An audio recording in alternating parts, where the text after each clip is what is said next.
Welcome to the Deep Dive. We are Pastor Young's AI co-hosts, here to help synthesize the future direction of his platform. That's right. And this is actually part 3 of our deep dive into the sources outlining what's next for the ministry.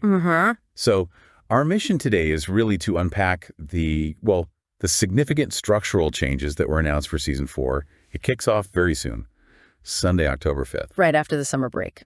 Exactly. And our sources detail quite a bit: a name change, a totally new weekly schedule, and something pretty exciting, the addition of video content. It really looks like a masterclass in adapting a platform, doesn't it? Based on, 3 seasons of feedback and seeing how things evolved theologically. Absolutely. A lot to get into. Okay, let's unpack this. So the first thing, maybe the most obvious change, is the branding shift. Yeah. The podcast everyone knew as Not Your Parents' Religion is becoming Growing Closer to God with Guided Meditation. It's quite a change. It is. And what's really interesting, if you look at it from a sort of strategic viewpoint, is the pivot. It's moving away from provocation towards, utility. Provocation to utility. Okay, explain that a bit. Well, Not Your Parents' Religion, that's a disruptive title, right? Mm-hmm. It was clearly designed for audience acquisition, signaling rebellion, myth-busting. Yeah, it definitely caught your eye. Made you think you'd hear something challenging, something different from the usual. Exactly. It grabbed attention, especially in crowded podcast feeds. Quick acquisition. But maybe not built for the long term. That's often the case. That kind of branding can sometimes have a higher churn rate after the initial curiosity wears off. The new title, though, Growing Closer to God with Guided Meditation, it's super descriptive. Right. No ambiguity there. None. It's functional. It's probably much better optimized for search, too. It tells you, the listener, exactly what the podcast delivers and who it's really for. Someone looking for spiritual growth, specifically through meditation. Precisely. It's a clear signal. So it sounds like a move from just getting people interested to really keeping them engaged, holding on to them. That seems to be the goal. But hang on, isn't there a risk here? Changing a name that had such a sharp, kind of edgy feel, could that alienate some of the original audience, the ones who came looking for that correction, that challenge? That's a fair question, a legitimate concern, definitely. But Pastor Young himself noted that the change really just reflects how the platform naturally evolved over time. Okay. And if you actually analyze the data, the content across the first 3 seasons, you can see a pretty clear progression. It sort of justifies making this formal rebranding official now.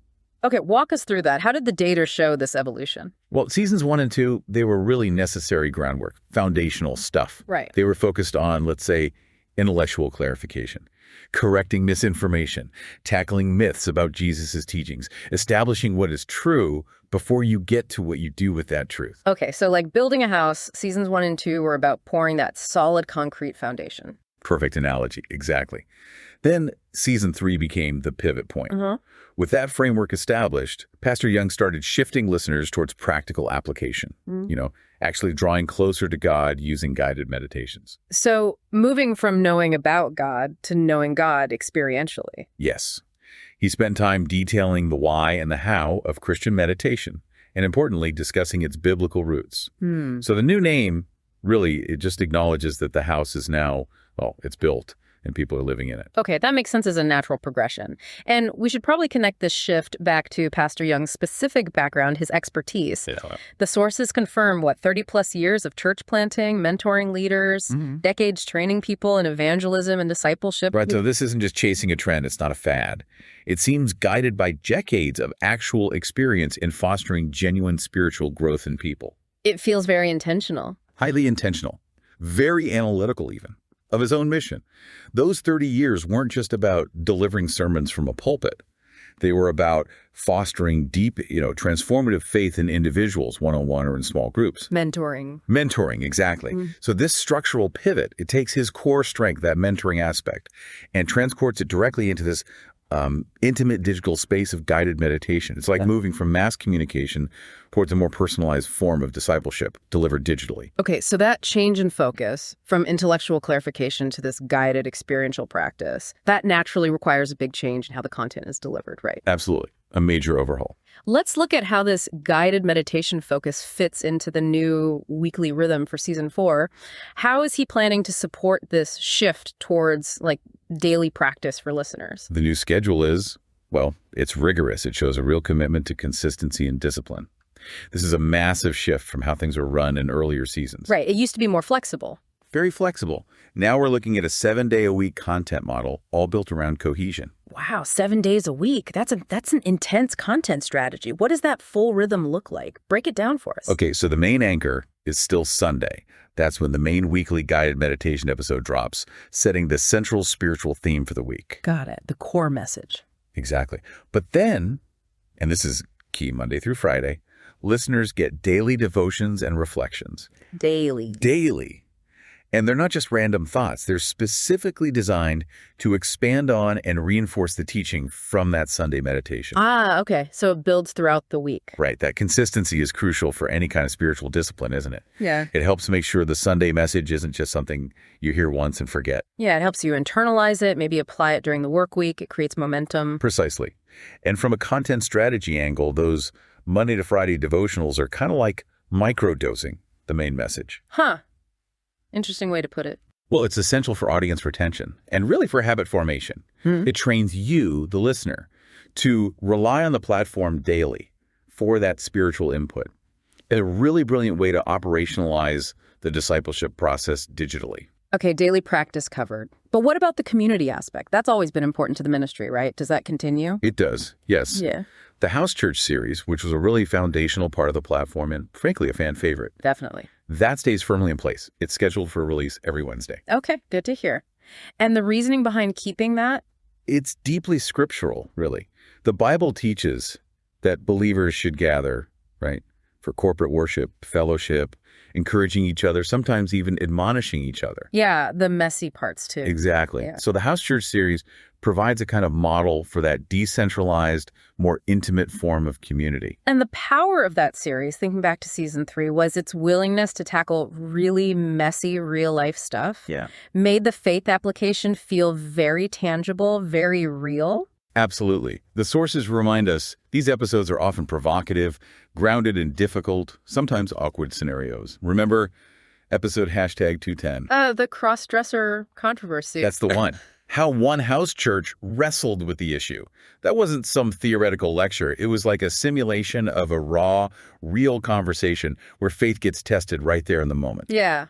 Discussing how a pastor handled a situation, forcing you to think about grace versus judgment in a very immediate human way. Right. It really shows ministry happening in a living room, Yep. Not just preach from a stage. That's where the analysis gets impactful. For sure. And then you connect that kind of challenging scenario back to strategy, like in episode #211, House Church Evangelism, redefining success. The series demonstrates how these house church settings naturally create a relational space where genuine, sometimes messy conversations can actually thrive. And that's often a lighter barrier for evangelism than a big formal church building might be. Yeah, less intimidating. Exactly. So the House Church series keeps the whole platform grounded in, let's say, applied theology, real-world faith. Okay, so we have the new name, the 7-day schedule with daily reinforcement, and the continuation of the House Church series. Now, here's where it gets really interesting, I think. This needs the deepest dive. Oh. The introduction of video content.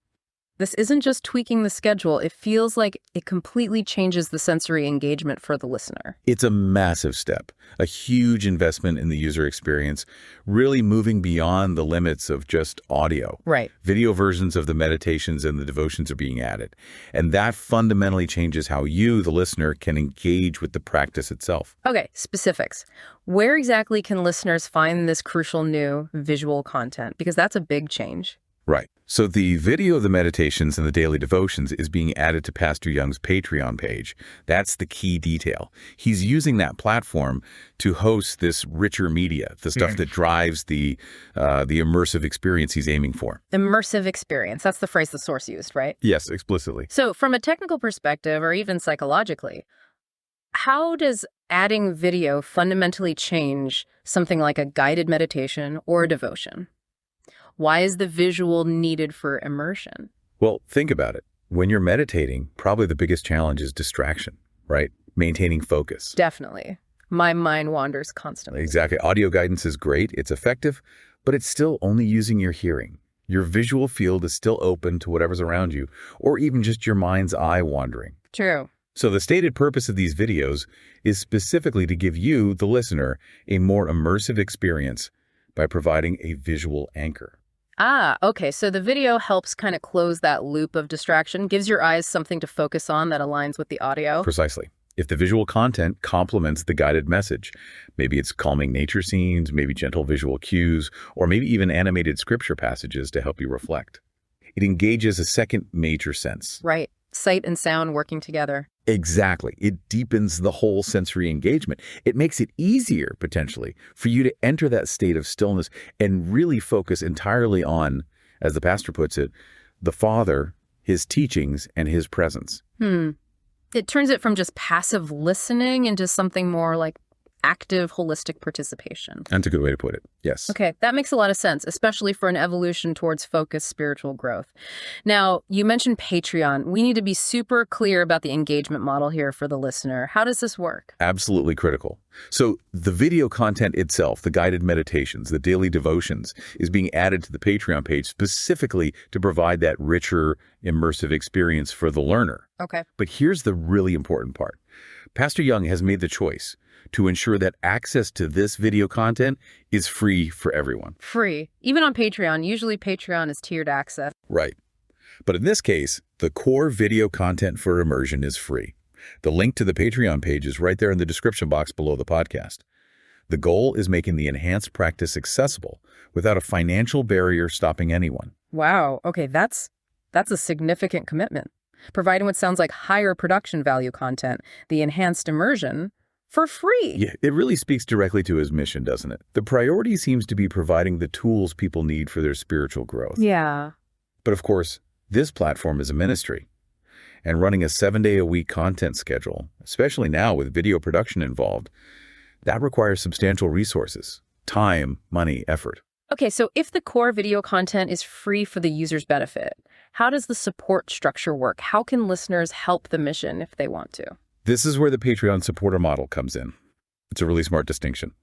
While the video content itself is free for you, the learner, to access for your personal growth, if you choose to become a paying Patreon supporter, you are then actively helping Pastor Young sustain and expand the ministry. So access is free, support is optional but impactful. Exactly. That choice to become a patron provides the financial stability needed to keep producing this content and, crucially, to take what he calls the life-changing gospel to more people around the world.